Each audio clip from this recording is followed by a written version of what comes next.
Ready Check Radio.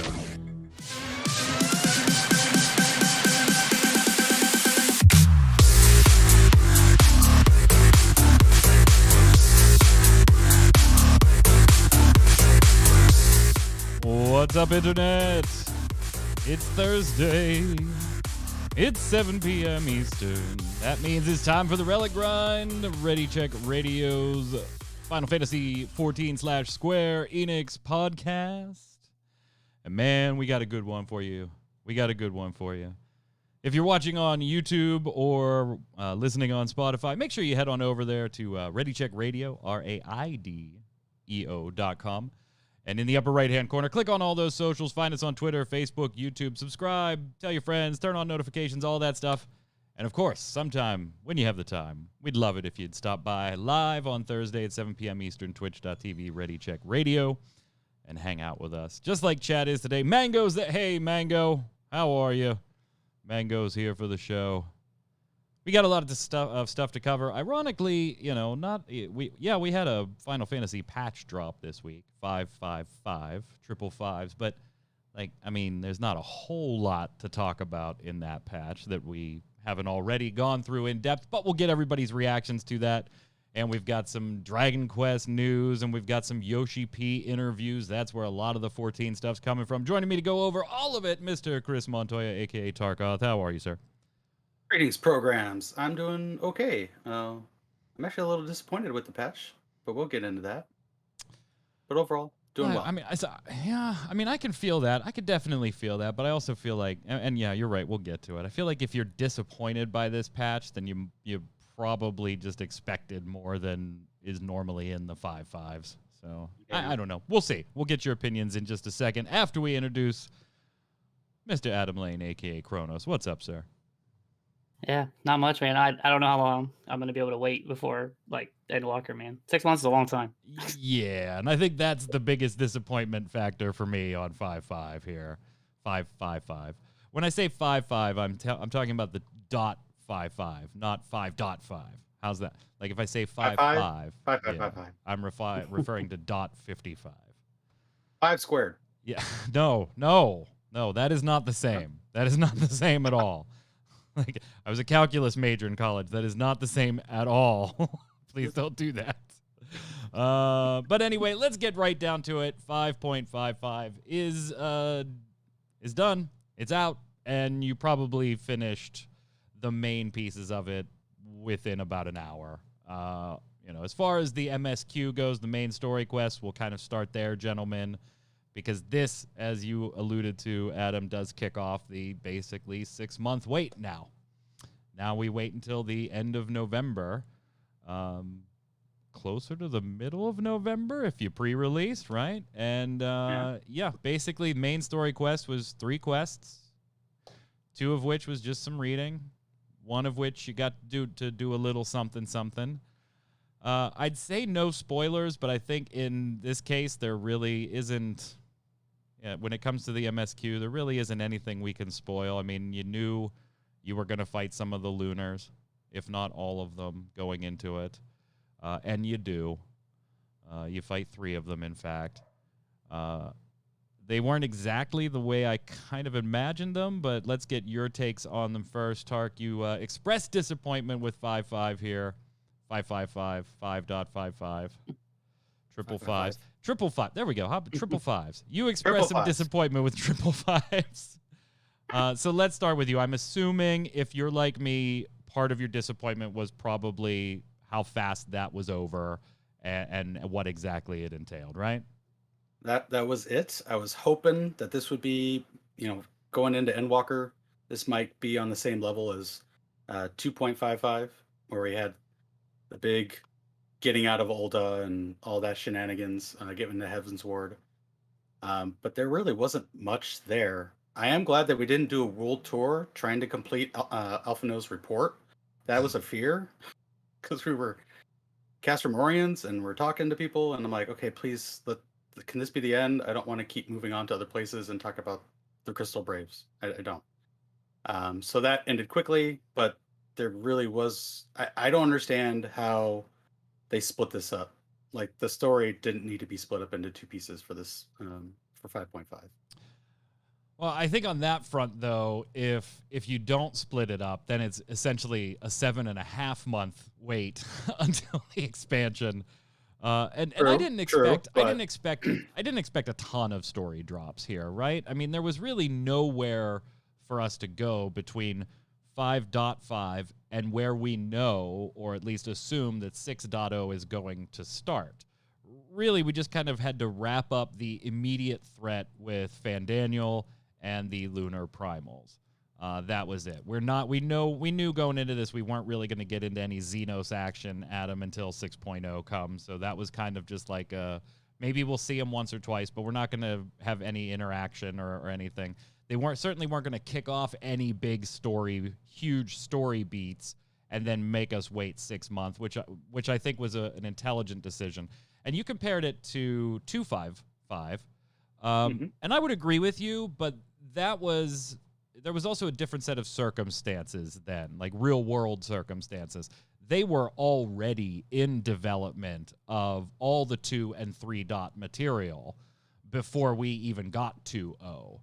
So they were, for lack of a better term, ahead of the game release-wise, all the way up to the launch of 4.0, where from 4.0 forward was now, okay, we're now producing this more in real time than ahead of time. Adam, your take on the MSQ, what'd you think?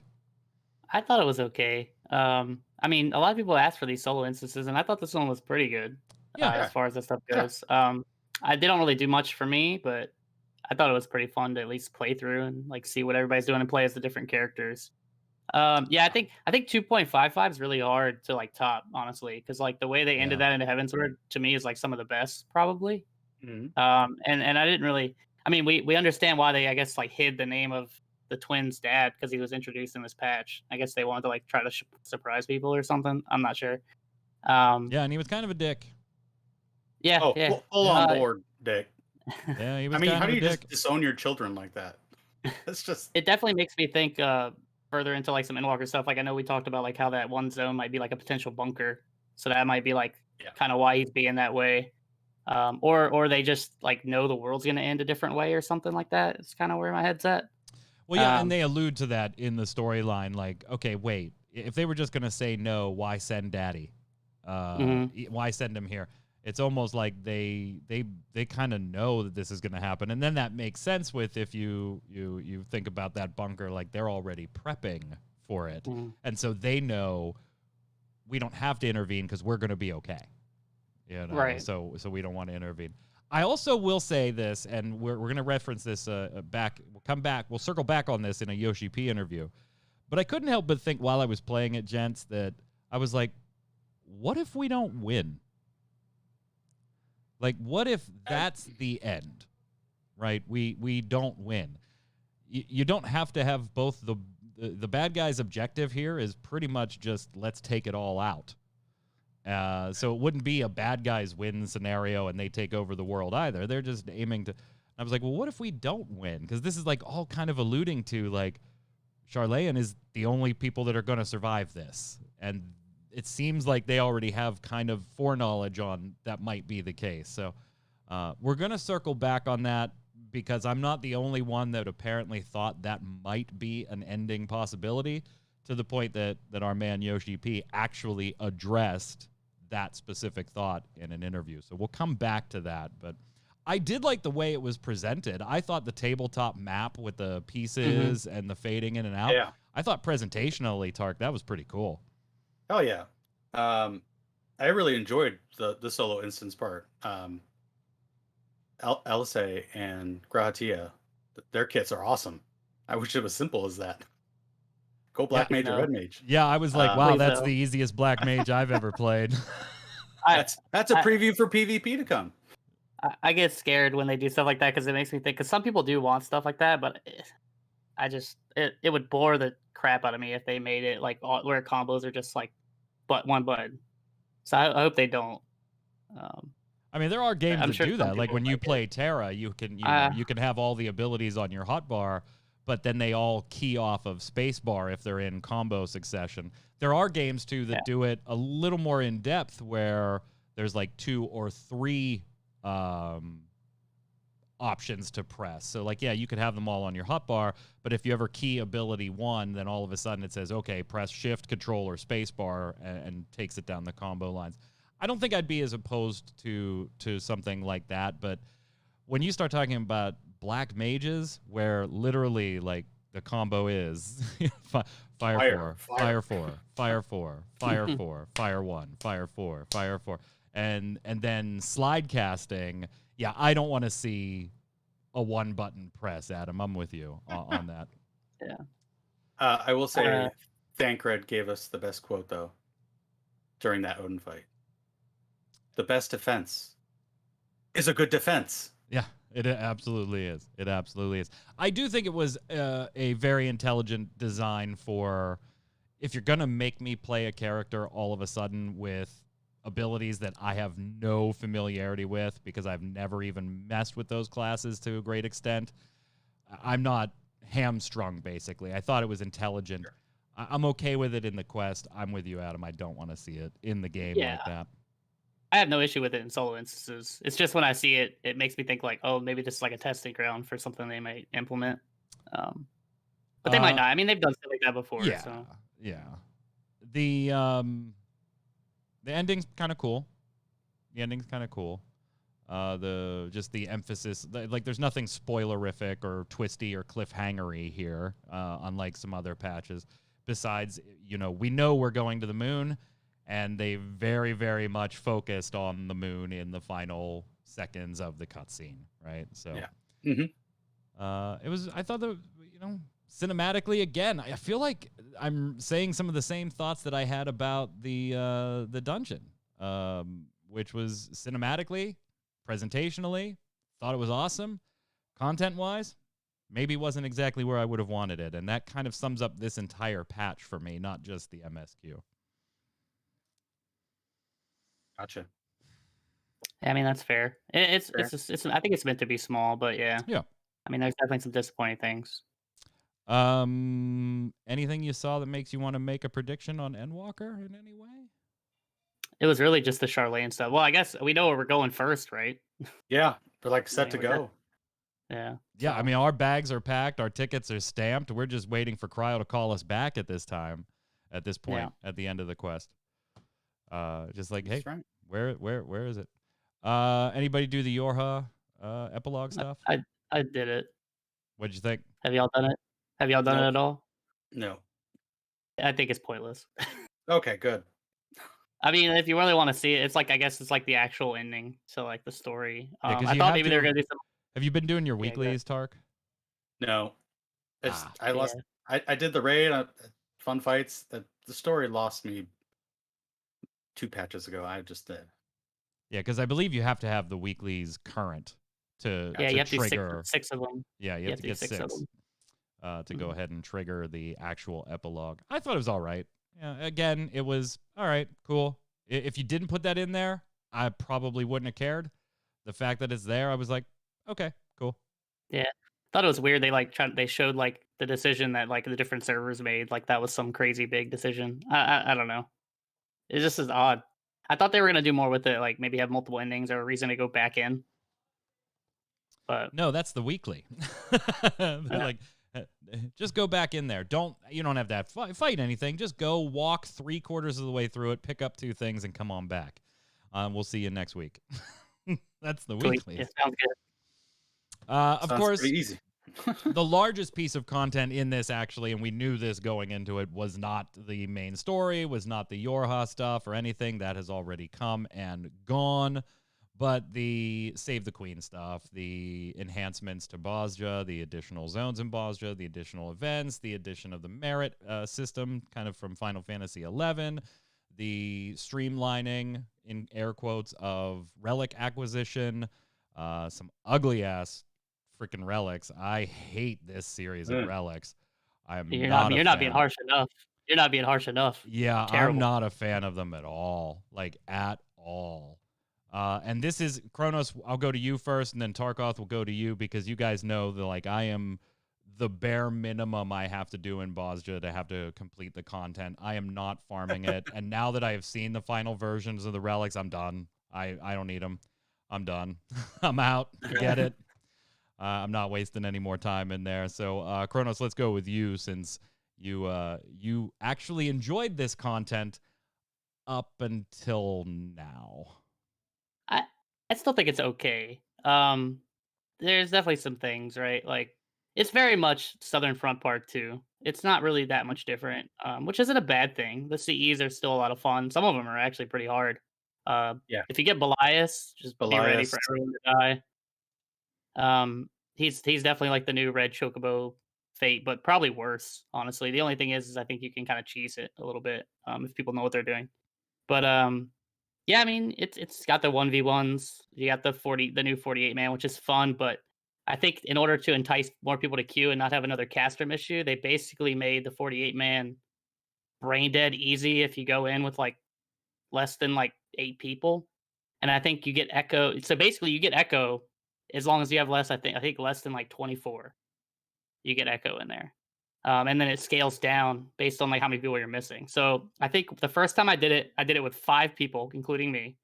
And I think I had like 350,000 health and my tank had 800,000 health. Jesus. And we weren't like nothing was even like we were having like, some of us had like 5 like Vuln stacks and it didn't matter. Yeah, The that new helpful. the new actions are pretty nutty. At that They're point, pretty none cool of your though. healing spells even matter, though. There's like if you're going in with like less than 8, you don't even really need a healer. If people just bring like some self healing stuff, like or if you're a warrior or something like that, you'll never need to get healed. There's very few things that will just outright kill you. Most stuff just puts vuln stacks on you. It's still fun. Like the bosses are fun. It's very much like Castrum, just easier. The rewards are kind of whatever. It's just the armor. And it's a couple other things. But yeah, I mean, I just don't know how I feel about that. How it's like just super. Like Castrum was kind of tough day one, honestly. Yeah. Yeah. Yeah, You know, we to talked get my about career. feedback on this show, Tark, where it was arguably in a lot of people's cases too tough. Yeah. Yeah, because how do you organize those 48 people? You're not going to all get into Discord for that simple thing. So who goes top? Who goes bottom? All the directions: northeast, south, northwest. So organization was the key issue for Castrum. That's still in Dalrida. So there's Okay. still like I so haven't the been in first it. part, So. but it doesn't matter. I had 5 people, so 2 of us went Yeah. top, 3 of us went bottom. It was fine. There you And go. then there's like a section where you have to split into 3 groups. But if you're like less than one party, you just kind of ignore one of the things you're supposed to do and you just go to the other 2. So yeah, I mean, it's really the less people you have, honestly, the more likely it is you'll probably clear. Not that I've really failed. It's not like super hard or anything. But it is still fun.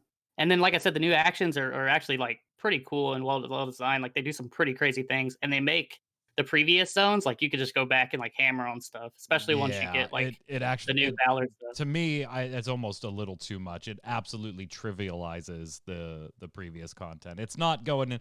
It's not even like going in there and having fun and looking at, oh my, look at these big numbers and stuff. It's just like, why do I even have to do this at this point? This is like being level 80 and telling me I'd go kill ladybugs outside of Gridania again. I mean, it's cool the first 2 that I kill, I did so much damage, but I got to kill 400 of these? Come on. I mean, it absolutely just does trivialize the content. You haven't had a chance to jump into it, Tark? No, I'm ranked 21. Oh, there you go. The ranking up is quick. They really want you to get to the end to start working on the merits. Because the Valor, yeah, it's because of like the honors cost you 20 mil each time. Oh my god. Okay. And then it starts to scale up. So like the first time you get it, you'll be able to select 3. So you can get like 2 damage buffs and a health buff. But once you get past 2, everything costs 2. And I'm sure like once you get past like 4 or 5, I haven't gotten there yet, everything's gonna probably cost 3. And then yada yada until because you're able to get 10 of each.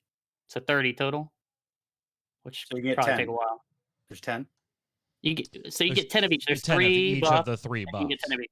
Yeah. So there's just 10. Okay. Yeah, just 10. Wasn't that the joke? damage one? That's all you need. Yeah, That's the all you damage need. one's the only one that really. Although I heard in DR Savage you can have a tank with 1,000,000 health. So I mean, Sweet. do some That's wild not stuff. broken at all. I will say that probably the best item in the... Oh, did I forget to load it? Yes, I did. Got all my other B-roll except for that. My favorite thing might be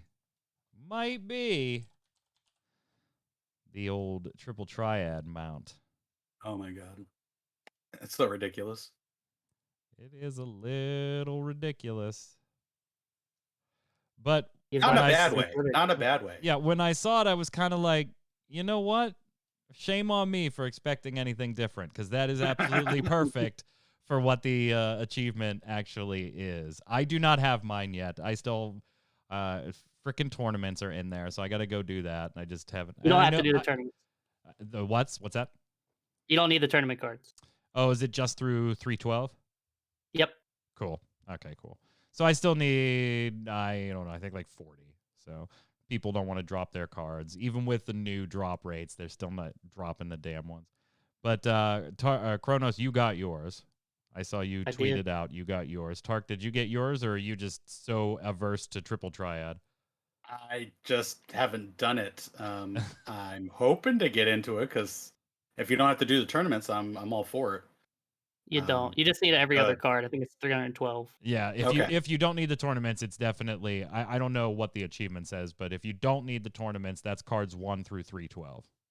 All right, cool. The achievement literally says you need card numbers 1 through 312. Oh, well, there You you go. will have to beat the Dalrida though, because the last boss's card of Dalrida is locked behind, killing him, and then getting clusters. So I you have to kind do of that to love get the this last mount. I'm not going to lie. Like, it's not my It favorite plays mount the in the game or anything, but when you're like, hey, Mhm. triple triad achievement, I'm like, that's perfect. That's absolutely perfect. Yeah, I it plays put the that. triple triad theme too. Yeah, So cool. I put that up in the tier with the bed, the flying bed. I love the flying bed. That thing's awesome. I hate the bed. The bed is so dumb. The bed and the heart chairs, the left and right heart chairs. Every time I hit random flying roulette and I get one of those, I'm like, nope. We're actually going to stay here for 8 more seconds while we switch this, because I am not doing this.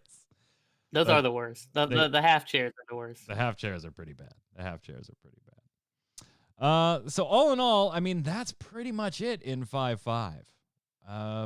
Yeah. I hope you enjoy Bosja, because if you have everything level capped that you want to have level capped, if you've done all side stuff that you want to do, then yeah, it's a 6-month wait. Go enjoy some other games. Hell, YoshiP would even tell you unsub for a little while and go do something else, unless you own a fucking house, and then rip. You can unsub every other month if you, as long as you come back in between to sub for a month and walk into your house so it doesn't get demoed. But of course, finishing 5.5, finishing FanFest, we are still riding high on the train of YoshiP interviews. They just keep continuing.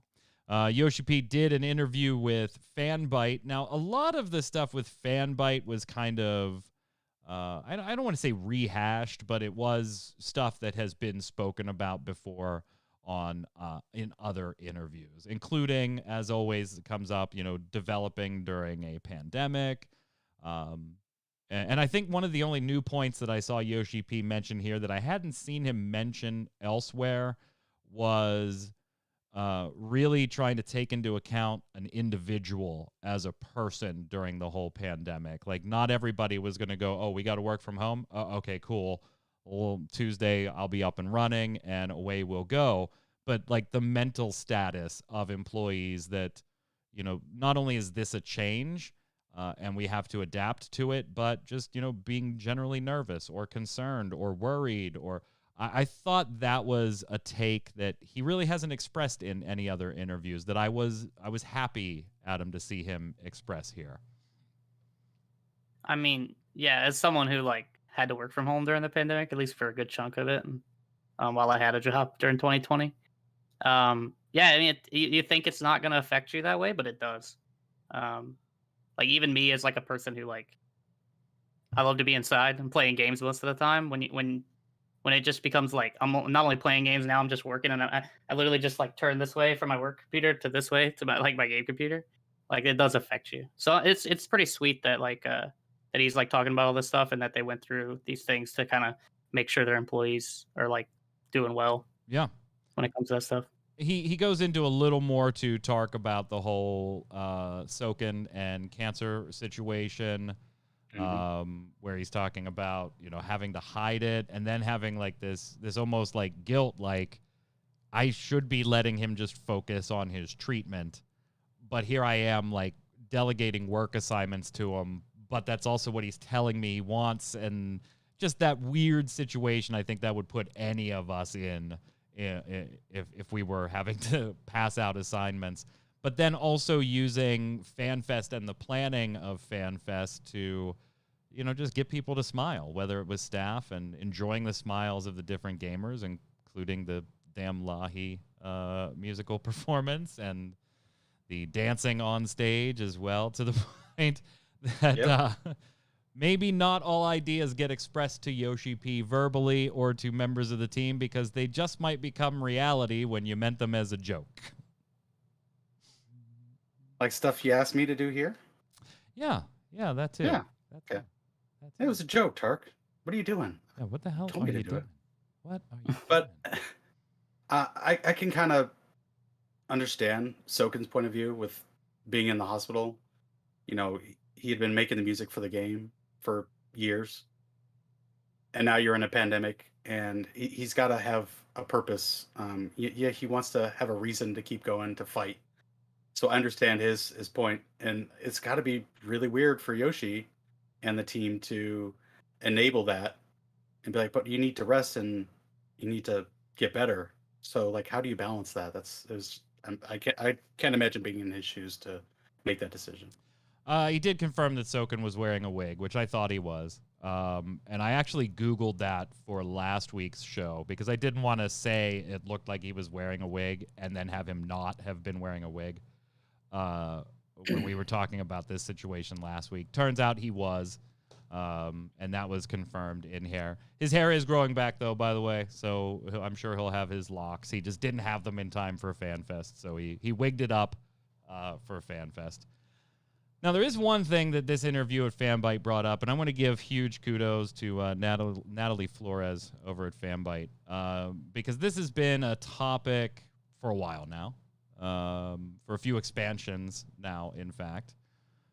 Maybe for some, dating all the way back to the initial A Realm Reborn launch. And while it may be a difficult topic to bring up, if you were talking directly to YoshiP or somebody, I got to give kudos to Natalie Flores, who wrote the article for Fanbyte and did the interview, for just the way the topic was broached, right? And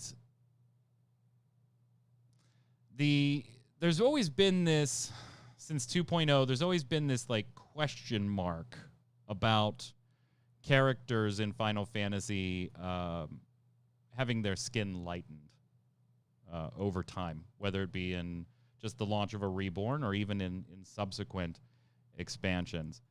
And it's hard not to look at that and go, like, even as a white, vanilla, boring guy, right? Like, even I look at that and I go, I'm not really sure why that's happening. I'm not really sure why that's needed. That character does look lighter, and I don't know why, right? Sure. As somebody of color, I'm sure there's even more concern than that. Not just a, hey, I wonder why this seems weird, but more a, what is going on? Why are we whitewashing these characters? Now, the one that gets the most talk about this, but is by far not the only one in 14, is, of course, Y'shtola, right? Yep. And so I'm going to read directly how Natalie approached the topic with YoshiP, because I think it expressed the concerns, but also facilitated a discussion, which is what needed to happen here. As a journalist, one of the many things that I appreciate about Yoshida is his thoughtfulness when answering questions, even if they're difficult. One such question I've had for a long time is about Y'shtola's skin color. Over time, community members, particularly in the West, have noticed that Y'shtola's skin color has become lighter as the expansions have progressed. It's an observation that has caused concern and hurt among some players. As one of those players, I asked Yoshida for his input. He spent almost 20 minutes answering it, so I'd like to convey his answer to the community as clearly as possible. Like the material from the interview included in the rest of this article, it has been slightly edited for clarity. YoshiP starts by saying it is a sensitive matter, but there are different ways in which people do interpret this, and it might be hurtful to some people, and I do understand that certain people might take it in a certain way and be hurt in the way we depict certain things. But I do want to assure you that we do not have any sort of ill intent. Excuse me. He went on to explain that Y'shtola's look in 1.0, in which her skin tone was much lighter. Let's circle back on that one in a minute. At the time, the team had to revamp the graphics engine, including the lighting system, on a tight schedule for A Realm Reborn. As a result, he feels the team wasn't able to create a new look for her or shine the spotlight on her enough as one of the game's key characters. That's why in Heaven's Word, all the members of the Scions, including Y'shtola, had a costume change. We were able to allocate the resources to update their look. So with Y'shtola, we changed up her hair a little bit. Thancred also went through some major changes, which that was talked about on a live letter. We tried to bring out the energetic and outgoing aspect of Y'shtola with her costume as well as her hair. In order to further that depiction more, we tried to make her skin a little bit more tanned. She's more sun-kissed. That was the choice that we made in her updated look. Same goes with for Thancred, too. He would go through a survival period. He was out in the wild, so we gave him that rugged look with the sun-kissed tone as well. So Y'shtola had started out as a bit more fair-skinned, then sort of darkened. I'm not going to read the entirety of this. I do recommend you check out the article if the topic is of interest to you. But he goes back and forth with, in the narrative, like when she goes to Shadowbringer, she's basically in the forest, hiding the entire time, this Matoya type thing. And so naturally, you know, her body being in the rising sands and in a bed and not exposed to sun, she would pale a little bit. Okay. And on this portion, I can see the point of the discussion, right? You're trying to keep these characters more alive than representing a static, never-changing look, right? If they're in an expansion where they're outside all the time, everybody's skin would darken to a little degree. I get a tan, you know, it doesn't get ridiculous. I don't go full very, very dark, but I get a little bit of brown on the skin. Fine. So I can understand that part. Where this loses me a little bit, though, is Y'shtola. I don't know about you, but to me, Y'shtola was not lighter in 1.0 than she was in 2.0. And there are images you can Google very quickly to see that Y'shtola was pretty dark-skinned in 1.0. And so I don't know how to take it. Like, I certainly believe him when he says, hey, this is not something we have ill intent behind, Kronos. We're not whitewashing Eorzea. There is thought and concerns with graphic engines and lightings and stuff. Like, all these different things go into it. But if you're being told that, hey, that may be the case, but this might be going a little too far and look a way that you probably don't want it to look, I feel like that should be taken into consideration along with those technical challenges and those, you know, you're out in the wild in the sun all the time challenges. I didn't like YoshiP's answer, particularly when it starts off with something that I'm sure you can find screenshots of 1.1 where she's, you know, a little more fairer skinned, but there are plenty of 1.0 screenshots where Y'shtola is pretty dark skinned, and it's a pretty substantial lightening over these few expansions, not just, hey, it's winter and I'm a little bit pale, and it's summer and I got a little bit of tan. There's huge swings in the difference, Kronos. Yeah, I never really looked at this issue, to be honest, because I didn't play 1.0, so I never really thought about it that way. But I could see how people would take it that way for sure, and it's really not a good thing if people are saying it like that. And I don't think a lore reason is probably a good reason to do it, to be honest. I think if people are identifying with that, there's really no reason to change skin color, I think. Yeah, And Ravix I mean, I'm not in even chat pointing out, and I don't know if you just joined us, Ravix. We did already mention that Thancred has had this happen too, and other characters. We were just using Y'shtola specifically because that was the character asked about in the Fanbyte interview. Sorry, Kronos, go ahead. No, you're good. I hope he does take the feedback though and understand that it's probably not something that people are gonna care too much about. Like I don't think you really need, because she's like been in a room trapped for like however long, that you really need to like lighten her skin, even if that's like a semi legit reason. Um, so I mean, I'm hoping like if people are asking him these hard questions and he's having to respond that way, maybe he'll take it back to the team. I don't think it's purposeful though. Like I do think he's being honest. I Yeah, just don't know if it's a good reason. that's the thing though. Like YoshiP has an awful lot of goodwill, right? An awful lot of goodwill, Tark. But I don't believe any amount of goodwill should put you above scrutiny or above questioning. Maybe because of the goodwill, you have earned the benefit of the doubt in some situations that might fall in a gray zone, let's say, than somebody who hasn't built up that goodwill. But it is important that somebody that has all that goodwill still be challenged where appropriate, at least in my book. And so I do like this question being asked. That's why I'm kind of disappointed with the answer. And you know what? I have so many video games where my race and even my gender are so widely represented that I can't possibly express the views that somebody that is underrepresented in this medium can. And I'm willing to acknowledge that I can't express that to the degree that, like Sly, if we had Sly on the show, he could express, maybe disappointment on this type of topic.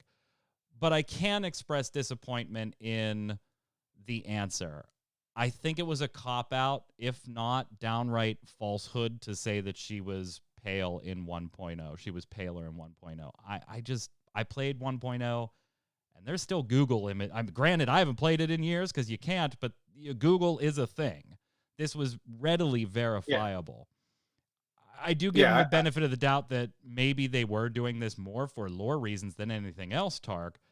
I don't think they were trying to, let's give brightening cream to all the scions and make them a little more white.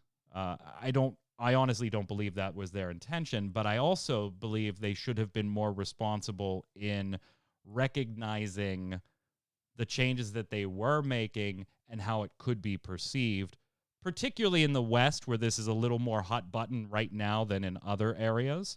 But even in Japan, whitening and lightening creams are advertised and used, and it's not like it's not a global issue, even if it's just a little hotter in the West right now than it is in the East.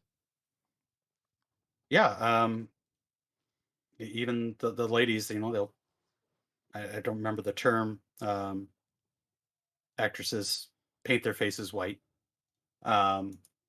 But yeah, I just Google it, and she's significantly darker back in 2.0 than 3.0, or even now. I didn't really even notice it though until we saw the full trailer at FanFest. When we saw her talking to the forum, I'm like, why is she so pale? Um, in the back of my head, I was like, well, maybe there's a story reason, but it's stuck in there. Because I know she's going through an issue where she has to use her ether to see, but I don't think, unless they were truly, I mean, we are talking about a constantly character putting that, a by the lore way, reason. was dead. Yeah, twice. that was dead. But still, dead she's twice. not the only character that this has happened. Yes, this is true. So unless there's, consistent story messaging, there's no reason to be changing her skin color like this. And I feel that you're right. It was kind of a cop-out answer. Yeah, they need to be more mindful. Yeah, it didn't even conclude very well, I didn't think. YoshiP finishes by saying, so I hope that players don't excerpt one single sort of instance and are discouraged by it. I feel it's such a waste for players to be discouraged from a singular instance. It's such a large world to enjoy. I'm sorry if I'm being very blunt and frank about this, but I've tried to explain it to the best of my abilities, what went behind it and the reasoning. And even then, I think it just boils down to, I wish people would just enjoy and have fun in this game, and I hope that this message gets conveyed to all those players that do wonder sometimes. I understand that it is very hurtful when he was asked, to understand that the development team is not being insensitive. He said, I understand that it is very hurtful. We're not immune to that. None of us are immune to that. We are thinking about it and trying to be as considerate as we can, and we are trying to be serious about it. So if there was any nuance that might have been perceived as us, the Final Fantasy XIV development team, taking this issue lightly in any way, please understand that is not our intention. If there were any sort of misunderstandings, we do want to be mindful of that moving forward. And I think it is meaningful that we're able to talk about it and have this discussion. I hope we can clear up the misconceptions. And again, I just kind of felt lukewarm on that. I felt like it was, how did you not, already have those considerations, Kronos, where, hey, maybe we should get out ahead of this, and talk about, before we drop this pale version of Y'shtola, talk about why. Or when those questions came up immediately, answer them then. Because to be honest, these questions have been around for multiple expansions now.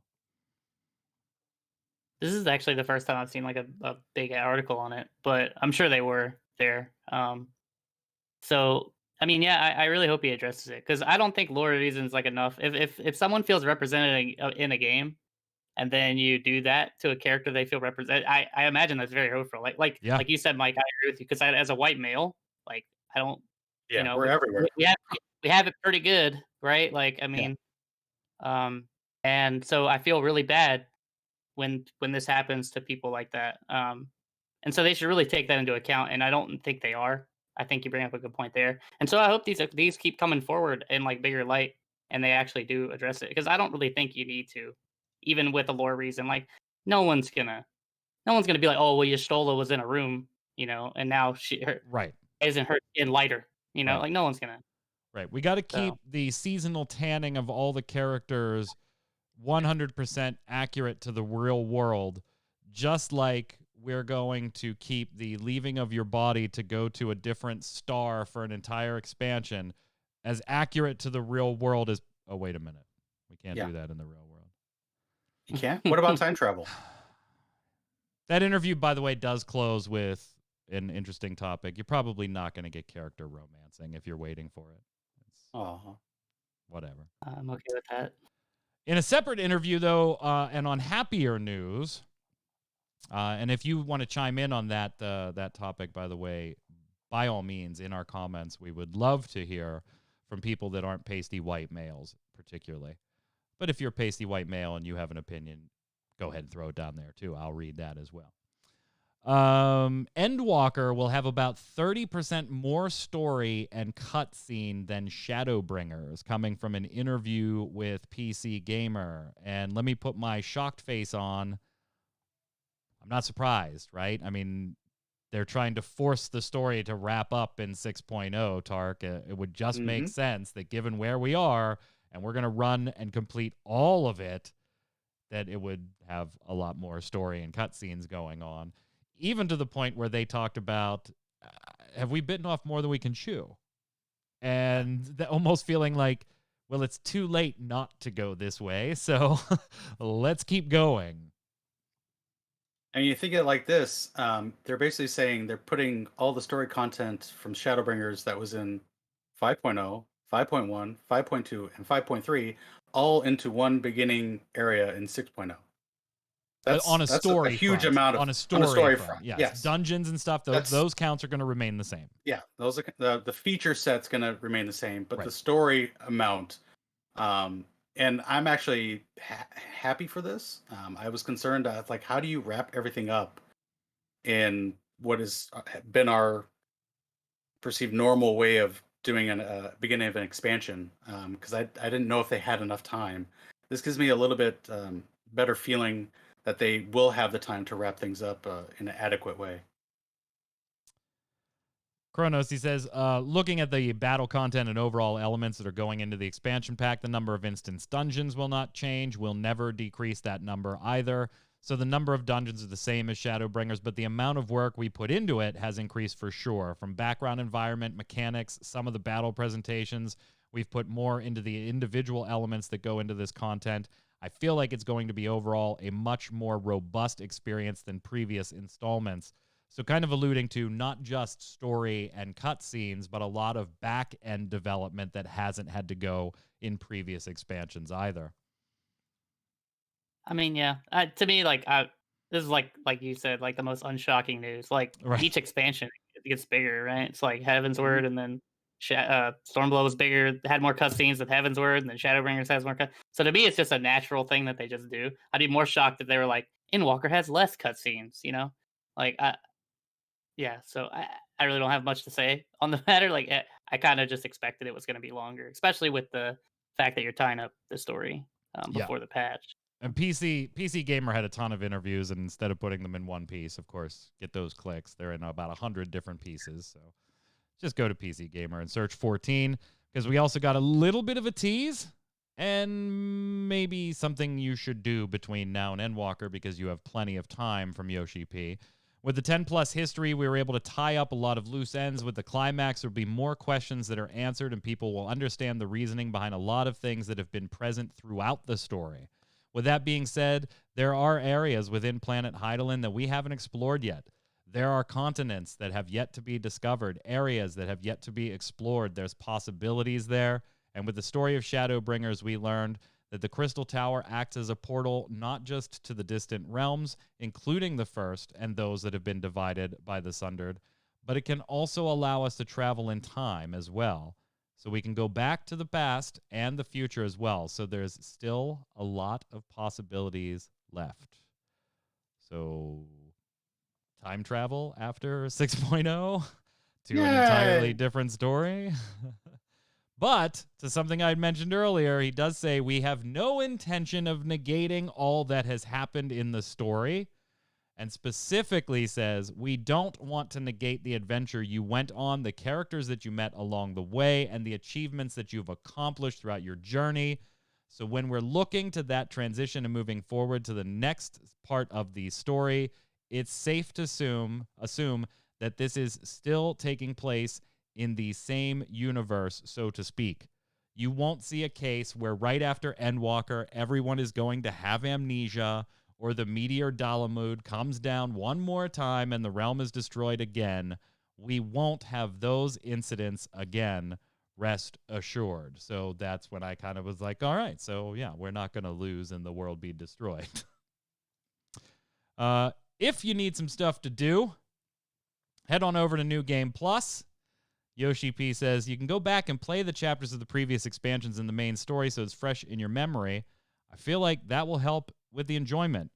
By now, I'm sure you're familiar with characters like Laha Breha and Elidibus, but they've been around for a while. Some of the dialogue that they said might carry a different meaning after experiencing what you know from Shadowbringers and going back and revisiting the earlier parts of the story.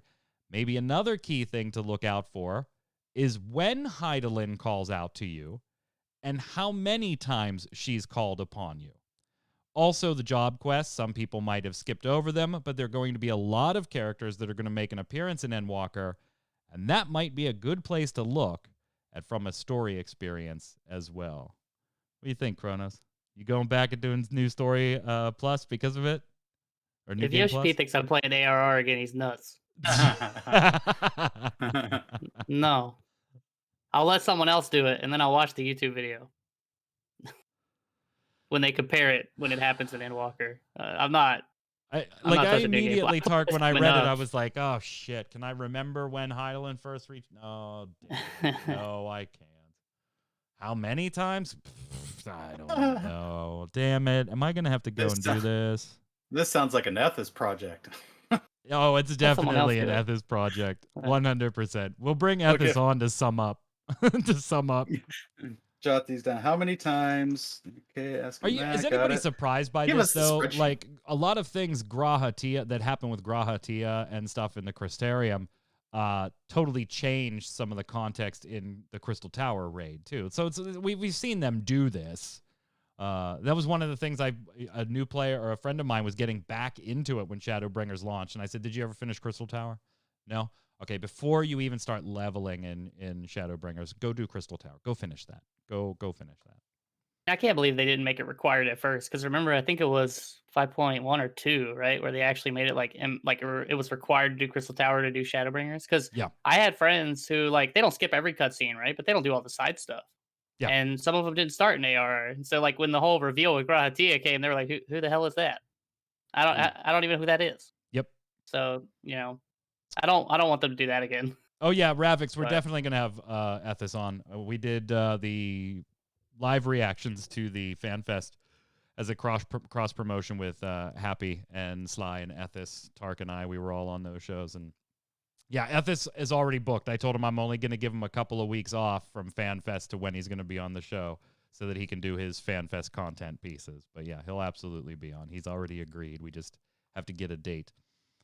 Finally, YoshiP did also chime in on Berserk last week. It goes to show just how much people have received from Mr. Miura and his artwork. It was heartwarming to see how much influence he has had on players. I also want to thank players for taking the time to acknowledge that. Even players in Japan, too, are very much affected by this. And there's a lot of shock from the fandom as well. It's not an exaggeration to say that I kept on buying the latest installment of the manga magazine just to read Berserk. So definitely a very sad and unfortunate loss. So YoshiP feeling the same way a lot of fans. Oh, you were there? Cool. High five, Ravix. High five. I'm going to give you some disco lights in the background. I can't give you the applause right now since we're doing the show. But gentlemen, let's wrap up with some other Square Enix news very quickly, and then we'll head on over to our Love It or Leave It segment. The Dragon Quest 35th anniversary stream was this week, and we've got a ton of announcements, mobile games. There's going to be a Dragon Quest 3 remake in the HD 2D engine, Tark. The Octopath Traveler engine. We were talking about that on Twitter for a different title, but I'm loving how this looks for Dragon Quest 3. Me too. Dragon Quest 3 is... I think I would have rather have had Dragon Quest 5, but I'll settle for Dragon Quest 3. Also, getting a Dragon Quest X offline version. Now, here's the thing. Yeah. Dragon Quest X is an MMORPG in Japan that never made it west. Sad face from Mike Byrne. Sad face from Mike Byrne and Tark. I have tried to play on the Japanese servers multiple different times, but unlike Phantasy Star Online 2, when I was playing on Japanese servers, there is no English patch for it, that at least that I'm aware of. So I have given up multiple times. So I was very delighted, Kronos, to see that there was going to be an offline version. I was like, cool. So at least I could play through the main story beats of it, if not have the MMO experience. However, this one might not make it globally either. In fact, during this presentation, there was little text in the lower right-hand corner that read that no global release is planned. Now, they were also discussing the update 6 to the MMO version. So maybe they didn't mean to apply it for the offline version. I don't know. We'll have to see if at some point... If you're going to make an offline version, send me an English one, please. Yes, it can't be that hard at that point, Kronos. Yeah, I mean, if they wanted to, they could probably localize it. I guess the hope that you can hold out for is because it'll be offline and you won't have to connect to a server or anything. Potentially, there might be some type of fan translation at some point. It might take a little while. Yeah, maybe. But that could maybe potentially happen. Something like a patch for Phantasy Star Online 2, to play that game fully in English, that probably takes a lot of work to do that.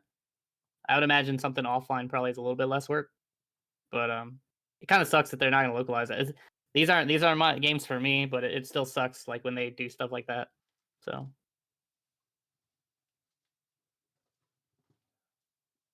Oh, Yeah, did we lose him? I'm hoping for a global release on this. I'm holding out hope. I wanted to play the MMO, but if we could get an offline version so I can at least experience the story. There's apparently a lot of content here. Are you learning Japanese right now? Guess I'm gonna have to. Yeah. Can I borrow that when you're done? When you're Level done. 1 Japanese. Gonna have to get at it.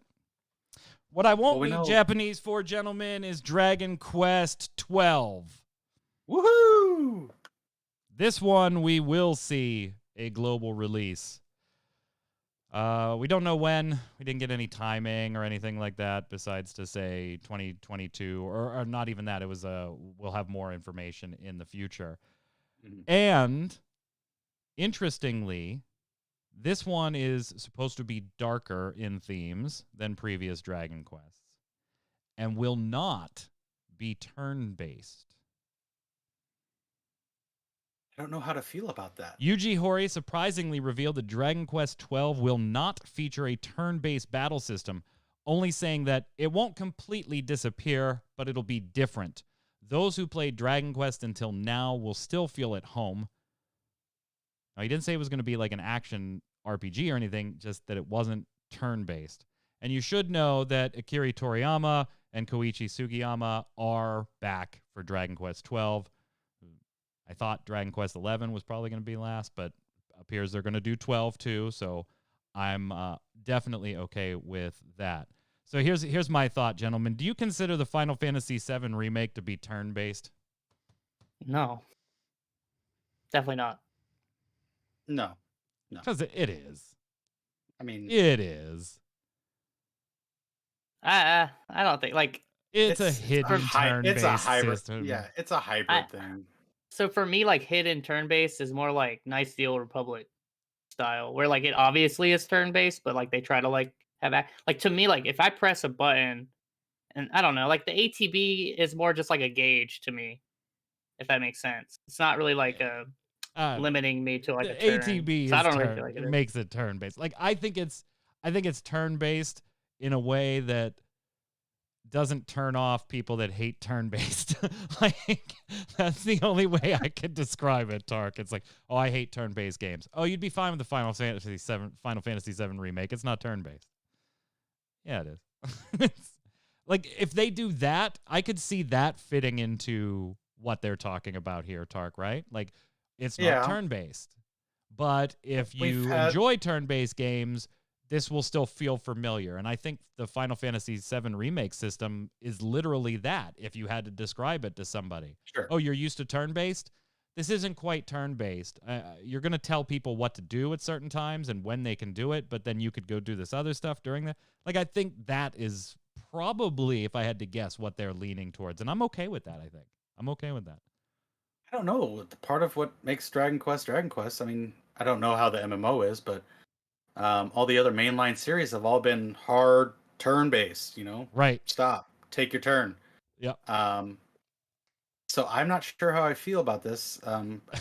Clearly, we need more information. Other than just a logo. We definitely and the title. Yeah, because Kronos, here we've talked about on this show, like, we're probably never going to see another Final Fantasy turn-based game, mainline numbered game.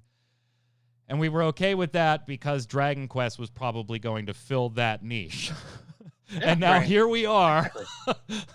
Fast forward a number of shows later, and no, that's not going to carry the turn-based torch either, Kronos. Yeah, it just seemed to me, like I said, I wasn't probably... They weren't going to really sell me on this more than likely. I don't really play a lot of Dragon Quest. Like, we've talked about that before. But I'm surprised that this is the direction they want to go in, because I thought, like you thought, that this was going to be like their outlet for the people that want to just play the straight classic turn-based style. Yeah. And so the fact that this is kind of going more of the way where, like, Final Fantasy is going kind of just makes it seem like it's just two things that are going down a very similar path, even though they're owned by the same company. But it more felt like they were different, and now it feels like they're kind of coming back together and they're the same. Tark, you mentioned earlier that we were talking on Twitter, you and I, about a remake and a particular game, because initially this rumor started as at E3, Square Enix is going to announce a PlayStation 5 exclusive that was believed at the initial rumors to be another remaster that we didn't know about. The rumors evolved about 24 to 36 hours later to say that Final Fantasy Origin is going to be announced through a partnership with Team Ninja, the team behind Ninja Gaiden and Neo. Yep. And that this is going to be more along the line of like Dark Souls or Jedi Fallen Order, Star Wars Jedi Fallen Order game. And they say a little more accessible than Neo, but then they go ahead and compare it to Dark Souls, which like, yeah, okay. And don't get me wrong, I love the Dark Souls series, but I would not call the Dark Souls series accessible for a large portion of the gaming audience. I don't know how I feel about this one. I'll probably express more in our Love It or Leave It segment on this. But what's your initial gut reaction to the announcement, Tark? And this is Neo footage for those of you not familiar. This to give you an idea of what we would probably be looking at. I think if they find the sweet spot that Jedi Fallen Order did, where it's not so hardcore, maybe this will work and get a more of the general audience. But I'd be all for the hardcore. I would love to get into something challenging like that in the Final Fantasy universe. But I think, again, if they can find that sweet spot where it's, again, accessible, that's their key term, this could probably do very well. I mean, we do expect them to announce more stuff at E3 too. We'll probably get some more information about Forspoken and a few other previously Project Athia, and really new Tomb Raider game, and probably Final Fantasy XVI as well. But this is exciting in one regards to me, but maybe I'm a little apprehensive too, Kronos, if that's a good way to describe it. Yeah, I mean, if it's the difficulty aspect, I think like kind of what Tark brought up, like Fallen Order is pretty easy for like a Souls-like game. So if it's more down that road, like I don't think difficulty or accessibility is going to be a problem. I mean, I'm for any Final Fantasy game. Yeah. I want some turn-based games, but do too. but not Dragon Quest. Dragon Quest, Final Fantasy. I also think this name is obviously just a leak. We don't know, but this name has got to go. Final Fantasy Origin, no. We already have a Final Fantasy Origins. I don't need confusion. Come on, you guys already screwed us over with 2 and 4 and 3 and 6. And now we got Origin and Origins. No, make it something different. Just make it something different. And on the Final Fantasy Souls? Right, the last thing on the rumor train is that apparently Square Enix is going to make a Guardians of the Galaxy game. Jeff Grubb claiming that that's a real thing. Maybe they didn't get their teeth kicked in by Marvel enough.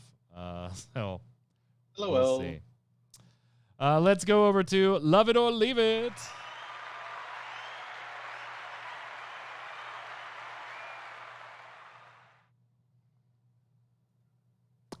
Gentlemen, love it or leave it. Not the specific game we were just talking about, but the idea of a official Final Fantasy title done in the vein of a Demon Souls or Dark Souls. Difficulty and all.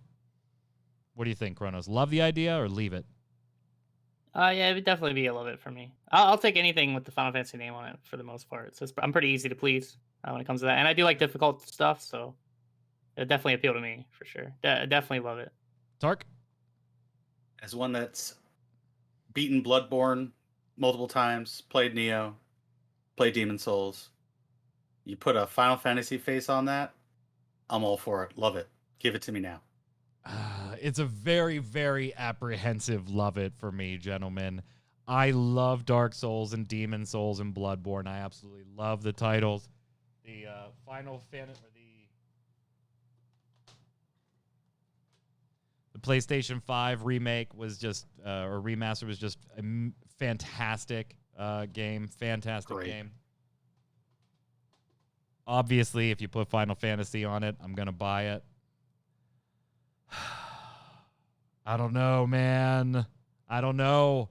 It could go horribly I don't wrong. know if I want my Final Fantasies all mixed up genre-wise and stuff like this. Like, what's next? Do you want a Final Fantasy dance game? Oh, shit, yes, I actually do. Like, not just theatrhythm, like a rhythm game. Like give me, like, a Final Fantasy DDR. Oh, hell yeah. Go into all genres. Let's do it. Final Fantasy puzzle game. We already got a couple of those, too. Final Fantasy Sports Simulator. Well, we're going to get Blitzball at some point. Yeah. Well, you know what? I figure we've done it all already. I love it. Let's do it. Let's do it. That's love it or leave it. Himself into it. Yeah, I talked myself into it where, I tried to make a joke and I was like, well, shit, we are in all those. And I bought all those damn things. Hell, I got my Final Fantasy Pokemons, I got those in World of Final Fantasy. Yeah. And then I got Explorers and Monster Hunter, yeah. Explorers is a good game, man. I actually like that game. Yeah, I did too. Anyway, that's a topic for another show. Ladies and gentlemen, it's been wonderful hanging out with you. Thank you so much for hanging out and watching the Relic Grind. Chat on the live channel. Don't go anywhere. After this stream, we're going to go dark for about 30 seconds, and then we're going to bring up our streamer this evening, Ms. Faye Death. How are you? Hello, I am well. How about y'all? I can't complain. What are you streaming tonight? We are back into Diablo 3 with our fearless companions, Yad and Tark. And we're going to smashy. It's going to be a great time. Maniacs. Upping the Three difficulty. murder tiers. Yes, upping the difficulty. Upping the difficulty? That too. The difficulty. I can't talk this week. It's going to be a good stream. Woohoo! So Faye will be alive in just a few minutes. We'll be back with another Relic Grind on Thursday of next week, 7 p.m. Eastern. Until then, Kronos, where can everybody find you? Yeah, same as always, Twitter below. I'm approaching 150 mounts, so spirit bomb me for the Diamond Gueber. It's avoiding me. I need it. Tarkov. At Twitch and Twitter at Tarkov Gaming. Also here Saturday and Sunday nights on Ready Check Radio with New Replicants. I'm Mike Byrne. You can follow me personally right down there, Magic Man 1, but more importantly, follow at RC Radio, RAIDEO, so we can tweet at you and let you know any of our 3 podcasts are going live, or any of our wonderful team of volunteer streamers who I love tremendously goes live. Until next time, gang, stay safe, and we'll see you on the server.